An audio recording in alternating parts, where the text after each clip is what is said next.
All right, Dave Jones, it's time to talk a little college football. Notice I didn't just say Penn State football because it's been a pretty busy uh, last couple of days for a lot of reasons. Saw some interesting football over the weekend. Army Navy Day is Saturday.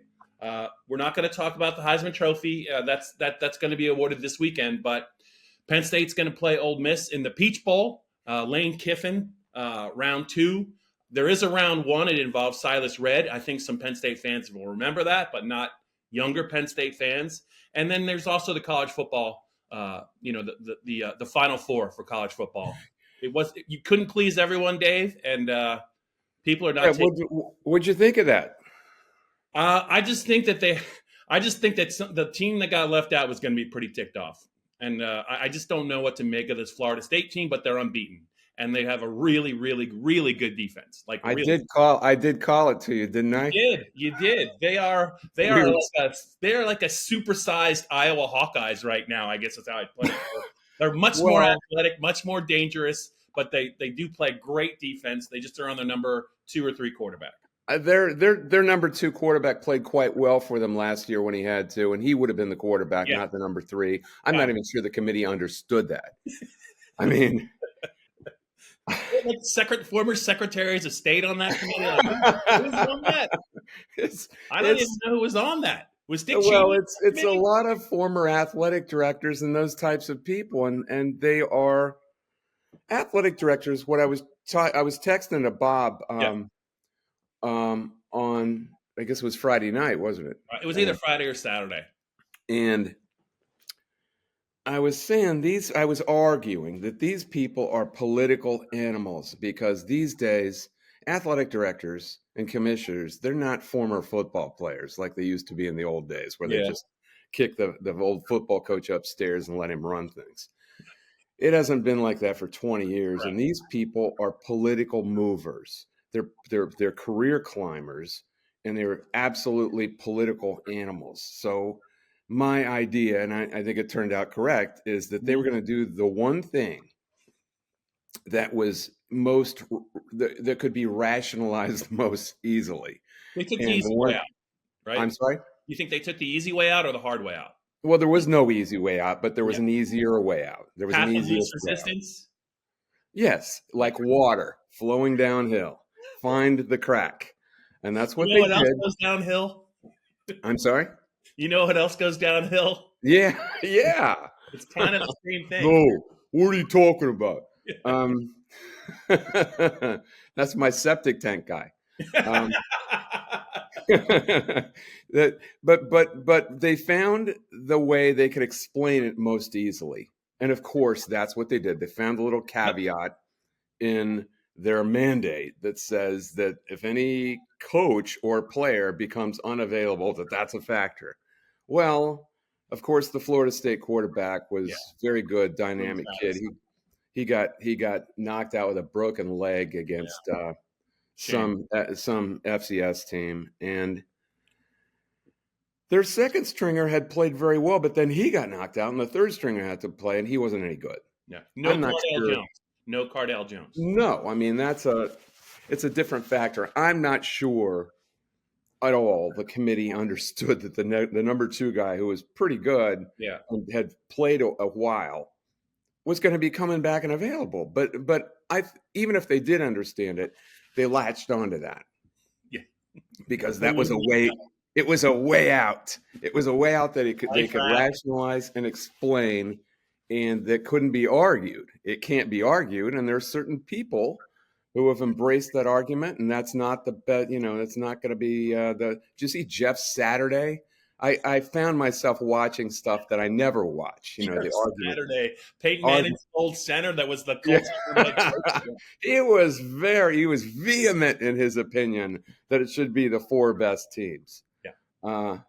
Where did he play? I can't even remember Jeff Saturday. That is a really good question. He made himself into a very, very good center, but I don't remember where he called his. I should remember that. And I'm wondering if he's an SEC guy. See, I should have just. It'll come right up. Looked it up. While you look, let me ask you this: do you think college football is all worried about a potential Ron DeSantis lawsuit?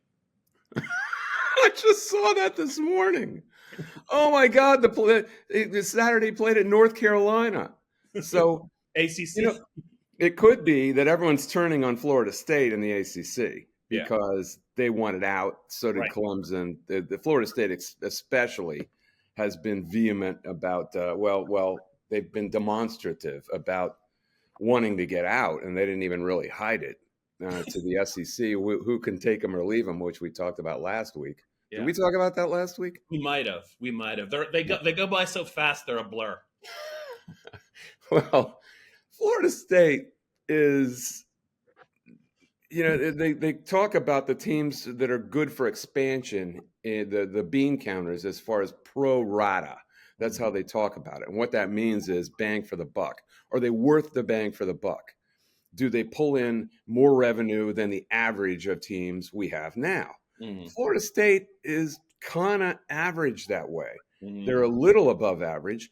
Clemson's actually below average of the SEC. So the SEC is not clamoring to get these two teams to add and become 18. Yeah. Like the Big Ten did with Washington and Oregon, because they're above pro rata for the Big Ten. So there is no reason for the ACC really to exist anymore, I don't think. I mean, this was a shot over the bow of the ACC in a lot of ways, because the committee is saying, yeah, you went undefeated on your schedule. Doesn't matter. It doesn't matter. I thought it was dramatic in a bunch of ways, especially that way. It was like telling the ACC and everyone in it, get out now while the getting's good. You, Florida State and Clemson, if you want out, this would be a good time for your lawyers to examine any caveats in that grant of rights, which they already have, and it's going to be years. They're stuck there. They're stuck there with a bunch of people who don't want them, and also a bunch of programs that probably will not exist at the highest level of the game when we get down to a Super League. But I got a little far afield, didn't I? Yeah. Bob? Hey, Dave, let's just bring it here. Watch this. Watch what I'm going to do right here. Bigger omission, in your opinion, the current Florida State team or the 2016 Penn State team? Oh, this team for sure. But I mean, in terms of what they would have done if they had gotten in. Oh, okay. You see, there's all these different ways you can That's look right. at it. I know there's just so many variables that looking at it. Obviously, Penn State. You have to explain what you're talking about to people before you have the argument. Yeah, or else they just flip. They're going to flip out anyway. That's a really good question. In fact, that's a column. You might have given me a column idea. You're welcome. I'm doing the work so you don't have to, Jones. Because I believe that you should judge the season with a little bit of judgment toward what they would do in the tournament. I mean, you're not. You have. I think you're. What's your belief? Should you be rewarding an entire sector of results the whole season, or should you be projecting what will happen? Yeah. Which is it? So it's the best versus the most deserving argument, right? Is that what you're saying, based upon what they did in the regular season, or no? Yeah. So what do you think it should be? Me, I always want to see the four best teams. I do, and I just think that when you only have 4 teams in the playoff, there's going to be some years where people are going to get they're going to get left out. But I want to see the 4 best. Okay, but have you always been correct in your judgments of who are the 4 best? No. There's the problem. Right. And these people, do you trust them in judging who are the 4 best? They're looking at their analytics, but they don't really know. I mean, even their analytics, ESPN's analytics, put the teams in question. Florida State 3. This is strength of record, they call it, which means the strength of all your results. Yeah. Given the opponents, the strength of the opponents. Florida State 3. Alabama 4 and Texas 5. So Texas would have been out. Yeah. I don't know. I just know that if Florida State had a couple of really good wins, they boat raced LSU. Beat Clemson too, right? Huh? I'm sorry? He did beat Clemson as well. Florida State. Clemson's not as big a deal anymore. But it's still a good win. They boat raced the best quarterback in college football. They beat LSU conclusively. Alabama doesn't have a lot of great wins. I mean, when you're judging a whole schedule, what are you judging? Or do we care that that Mississippi State is this much better than Syracuse? Right. No. Do we care that Mississippi is that much better than Duke? No. It's the teams in the top of the schedule that matter, the best opponents. And I think it's a wash. So pick the team that won all their games. And here's something else, which I wrote in the column. Mm-hmm. Do you for a minute believe that if their uniforms had been reversed, that Alabama wouldn't be lauded and Nick Saban lauded for gritting through these last 2 wins with their backup quarterbacks? Come on. Yeah, you're right.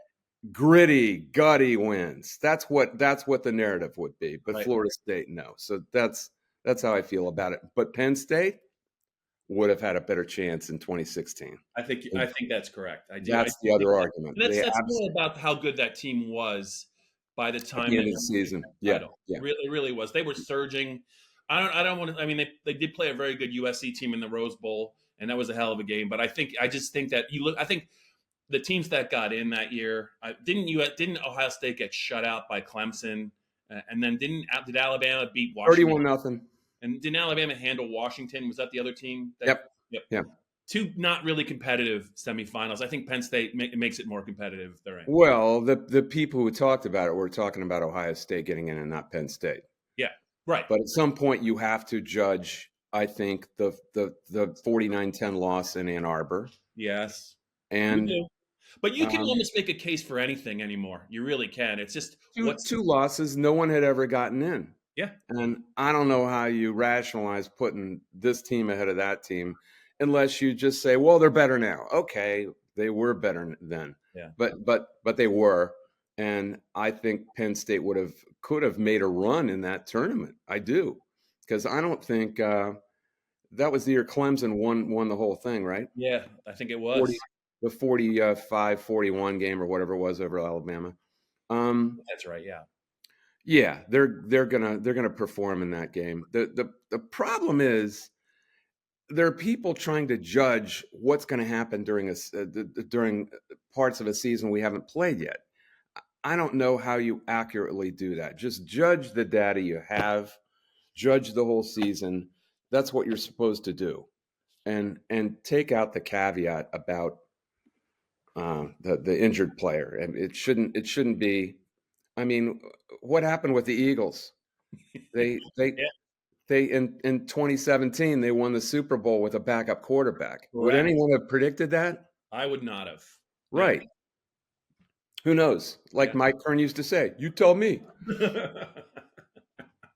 All right. So before we get off this subject, Dave, no, I'm going to revisit this with you now because we're going to run out of time because as we get closer to the bowl. Let's just do it now. All right. You look at the field. We got.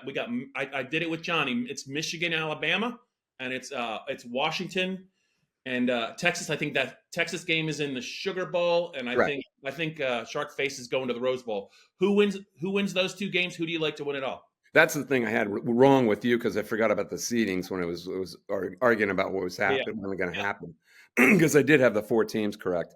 And this is the another thing. In a perfect world of putting this together, as long as you got 4 teams, why don't you make more appealing matchups? I don't know.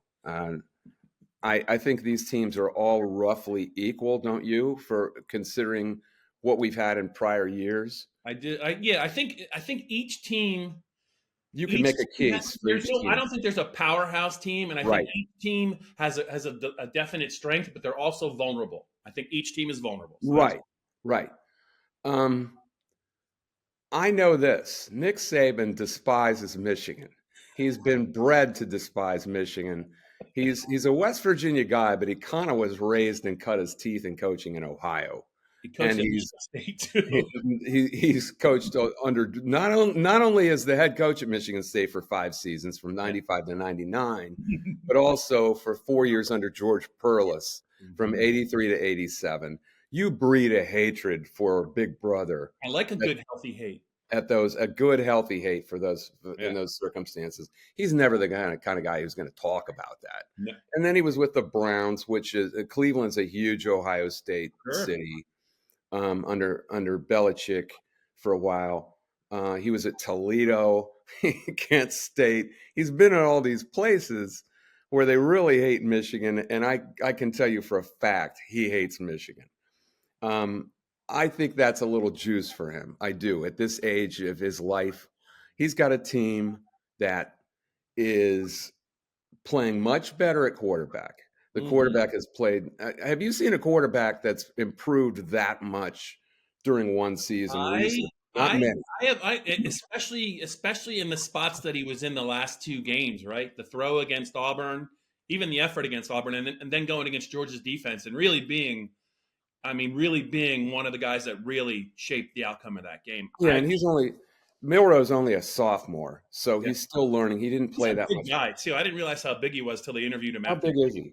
They listed him like 6'2", 220, I think. Yeah, it's like Michael Robinson size. Yeah, he's a big guy. So he can handle himself.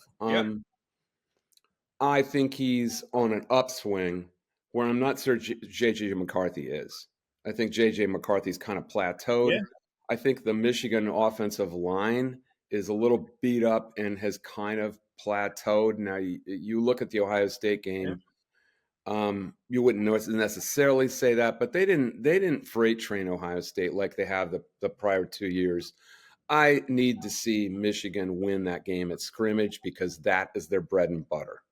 If they can't do that, they don't win because they've been playing shark face ball with Sharon Moore calling plays, and they are playing old school, established the running game football. They've played very conservatively the last month. They have run the ball. I am not at all convinced that Blake Corum can run against this defense. Yeah. The other thing is, when have you ever seen them? I mean, have you ever really remember them seeing them open up the offense? Even in the last couple of years, they want to strangle you. They just want to strangle you. I don't think they can strangle Alabama, even this kind of off-brand, off-year Alabama. Yeah. If you want to take a minute and scratch that, you can do it right now. I only needed like a couple seconds. You got to scratch that itch, Jones. You can take a break. I don't know why that caught my eye. Maybe I should do my chart. Hey, for people that are listening and not looking at it, it was good luck. I wasn't scratching anything else. Thank God. That's the message to those people. That comes off camera.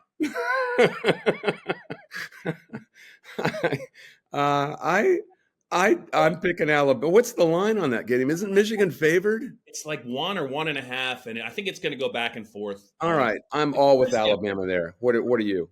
Yeah, I'm Alabama. I am Alabama. Why? I don't know because I didn't get to watch them, but I just think that people are forgetting that. This is going to sound awful, but Michigan had a pretty decided advantage before the controversy surfaced about stealing signals. And I don't think they've been the same team since they had to play it straight. Really? Yeah. Okay. All right. Offense and defense. If you don't know, I mean, they knew essentially, isn't the argument they knew what was coming? If you don't know what's coming, it's a little bit different, right? You hate to say that, huh? I don't think you have to hate to say that. I think you just said it. That's a factor. They were just, I know they didn't play great teams, but it just looked like the last couple of years, the TCU game, TCU said they knew they were stealing signs and they had dummy signals. That was great. Dummy signals. That explains that result, right? Doesn't it? Makes perfect sense. But I think that Michigan has come back to earth a little bit because of this. And I think they're playing quite a bit close to the vest. Yeah. It seems like they're all of a sudden feeling their way in these games and not being very decisive at all. Because they don't have the advantage they had. They're certainly not going to have the advantage. And also Roman Wilson, who was a really good receiver for many weeks of the season, and I thought was having a bust-out year, kind of has shrunk back into that established running game kind of offense. I don't think you're going to be able to gum the game to death against Alabama. I think you're going to have to prove it at scrimmage. I wonder if Michigan can do it. They might. This is the best team Harbaugh has had. I think you'd agree with that, right? Or not? I would. All things considered, because McCarthy has really matured. I think J.J. McCarthy has to conclusively outplay Milroe for Michigan to win. Yeah. Will he? He could. He could do that because he's established himself. Milroe really hasn't. He's just had a couple of good games here. I doubt that's going to happen. The other game, I think, is a total pick 'em. I think it could go either way. I don't see a huge advantage either way. It's a really interesting situation in that Sark is going to play his old school, which he kind of ditched. You know, he was a USC assistant. You remember when we went out there for the Rose Bowl in 2008? He was the offensive coordinator under Pete Carroll, who was kind of his mentor. And he was a fun guy to talk to. I don't know if you talked to him during interviews and any of that, but that was the Mark Sanchez game, was it not? Yes, he was a blast to talk to. Remember when Penn State played cover 3? I don't even know I don't know what I would call it. I would call the safety was 35 yards deep, and that's an umbrella. Yeah, 404 yards. So he just kept going into the Sanchez. Who was the wideout? The wideout was really funny after the game. He said, "We took as a quarter to realize they're playing cover 3." They just started throwing slant routes underneath it, and that was that. But Steve Sarkisian is an interesting guy. He had alcohol problems. He was having them up in Seattle when he was the coach there. He made a very quick exit back to USC when that job became available. And then his issue really exploded and he had to resign. And he's made a really good, admirable comeback. It's very clear right now that he's clear-headed and he's clean. And Texas has looked that's a tough situation to jump into, man, because you talk about meddling donors. Oh my God. It's right. I've got my niece and my nephew both went to Texas. I've got a lot of friends in the media, Steve Richardson, people from Texas. I met a lot of these guys back in '96 when we did the Fiesta Bowl, when Ricky Williams was a freshman in Phoenix. And I've just heard stories over and over about what a horrible meddling cauldron of donor nonsense there is there. And it's hard. It's hard for any coach to be a head coach there because it's like having 12 owners if you're a pro football coach. He's done a terrific job. And Quinn Ewers has played really, really well. Did you watch any of the Oklahoma State game? I was wrong about that. I saw a little of it. To me, the win at Alabama, even though it was early in the season, was very. But I mean, it's hard for me to take the most of the Big 12 very seriously. Just the style of play. But I would almost say, other than a couple of teams, it's almost like the Pac-12 just in a different geographic area because they're high scoring games. Defense is optional in the minds of a lot of coaching staffs. And I'm just curious to see, I do think that Texas might be a little bit more athletic. Physical. I was surprised Oregon did not win the second meeting. I was really surprised. So was I. Yeah. Kudos to Washington. But we were watching that together and texting back and forth, and you were saying Oregon's not it, man. And like in the middle of the first quarter, and I was seeing the same things you were. They just weren't physical at all. I saw the game in Salt Lake City against Utah and thought, wow, now this is finally a physical. Dan Lanning has put together a physical Pac-12 team. Well, no, it was the same. It was the same old crap. And I'll tell you something else. Michael Penix, who we knew very well, and Kalen DeBoer, who was his offensive coordinator under Tom Allen at Indiana, really benefited from playing in the Pac-12. That's my thing. There's some built-in wins there, much like if you played in the Big Ten. If you played against the Big Ten West this year, there were some built-in wins. Yeah, it was like a nonstop Big 12. It's kind of like the Big 12, really. Yeah, I mean, it's perfect league for Penix to just stand back there and fling it, and he didn't get much pressure. No, he didn't get the stuff that he got in the Big Ten.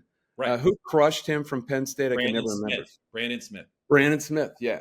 I never thought he was going to. I thought he would never play again. He looked like he broke multiple bones on that hit. Yeah, he was rolling left, and Yeah, it was bad. it was. He didn't get that in the Pac-12 too much, No. and he had a lot of free pockets and a lot of time to throw. And Washington was more physical than Clean pockets. Yep. Yeah, almost everyone in the league. Yeah. Utah wasn't very. Dave, I think if Texas can disrupt him in the pocket and rough him up a little bit, it's going to be hard for Washington. But if it looks like a Pac-12 game, Washington's probably going to win. Yeah, I'm torn that way, and what I'm going to do is say I don't quite trust Michael Penix as much as Quinn Ewers. So, and I think Kalen DeBoer probably has the edge in the coaching there, because Sark, I don't know that he's built like an entire program and the way he would like to build it, but he's still an offensive mind. He's still an offensive guy. Mm-hmm. I'll pick Texas by this much, but I'm not confident about it at all. What is the line there? I didn't look at that either. I think actually Washington is favored. Yeah, I bet they were. Yeah, I agree with you. I'm picking an Alabama-Texas rematch. I am undecided. I'd like to see. The thing is, I don't know. I guess we'll be back in time to see the games because it's 2 days after Penn State plays, so I'll be able to see them. But I haven't really had a chance to see Texas and Alabama much. I mean, I didn't watch enough of the Texas-Oklahoma State game, but it wasn't really worth watching. I was impressed with Alabama against Georgia, but I do think it's going to be a rematch. I think they're the two most talented teams left. Yeah, but Washington should not be minimized because I think they're a very good team across the board. But I do think they kind of had something to play for against Oregon. They were sick of hearing that Oregon's going to win this game. Crap. That will not be with them in this game. Plus, they're going to have essentially a road game. They're going to have to go into. You can drive from Austin to New Orleans. Mm-hmm. A lot of those people will. They'll just drive it. They're not getting in planes. Yeah. It's a hard flight. Regardless, you can't get a direct flight from Seattle to New Orleans, I don't think. And those people are going to be few and far between compared to Texas fans. Texas fans are going to flood that place, the Superdome. And I wouldn't doubt that they're going to be at least 75-25 in their favor. And that should play a factor too. Dave, we got 60 seconds left. I got 2 questions for you. Just right off the top of your head. Number 1, who wins Army-Navy? And number 2, who is the greatest player in Naval Academy history? Roger Staubach is the greatest. Correct. You only wanted to revel in Roger Staubach. I did. But who wins? Why is I don't have any idea who wins. I'll pick Air Force, okay? That's why I do know something about Air Force because their DB coach is there. Yeah. All right, guys, we got to run. We'll be back, I think, next week. Who knows what we're going to talk about next week? I mean, it's going to be closer to Penn State's Peach Bowl game.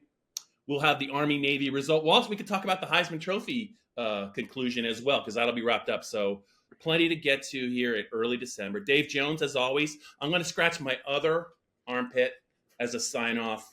And I'm asking you to stop. I'm going no lower than that.